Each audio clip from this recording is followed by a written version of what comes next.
The afflicted are not listened to. They are like someone whose tongue has been cut out and who occasionally forgets the fact. When they move their lips, no ear perceives any sound, and they themselves soon sink into impotence in the use of language because of the certainty of not being heard. Simone Weil, The Iliad, or The Poem of Force, 1940. We, those of us unfortunate enough to have a lifetime's experience, know this, have probably always known it, and know it probably remains the single biggest hurdle when it comes to getting help and getting heard. Help, because we need to be able to articulate a highly complex experience to someone who might be able to do something about it.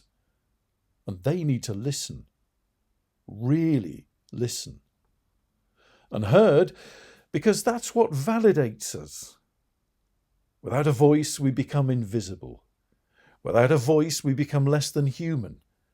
Without a voice, we become trapped in our trauma. We also cede all agency.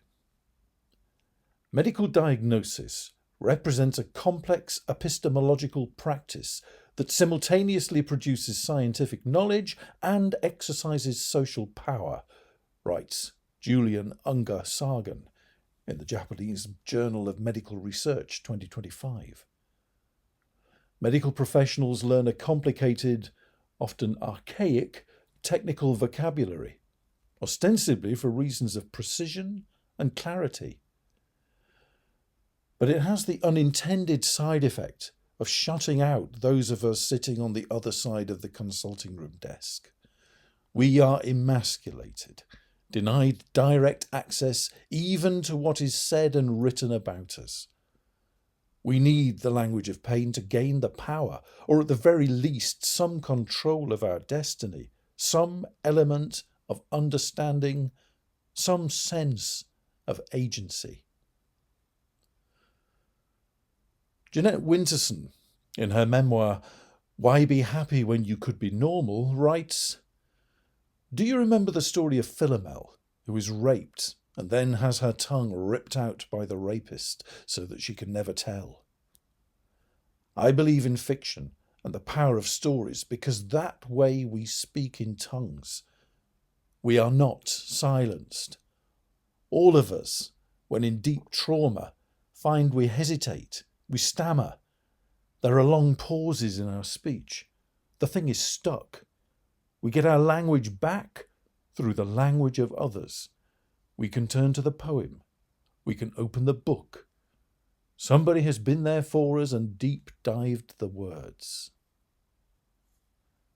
And how much more powerful would that be if the someone who had been there and deep dived the experience was actually us? Polly Atkins, in her memoir Some of Us Just Fall, on nature and not getting better, says, "Illness makes storytellers of us all, whether we want it or not." She, of course, rises to the challenge with the beguiling, poetic turn of phrase you'd expect of a prize-winning poet. Even then, however, there is a limit to the weight her language can bear. "All conversations about illness," she writes, "seem to be either about recovery or death. But most of us are stuck in the middle with chronic conditions we have to live with." Perhaps art alone can give voice to that experience, giving meaning to human suffering, of bearing the otherwise unbearable weight of lived experience.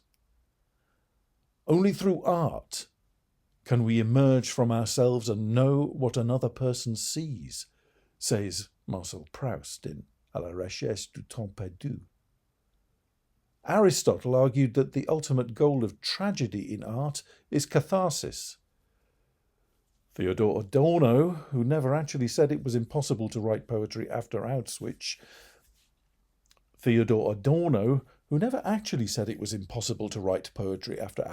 he said it was barbaric, puts it this way: Perennial suffering has as much right to expression as the tortured have to scream.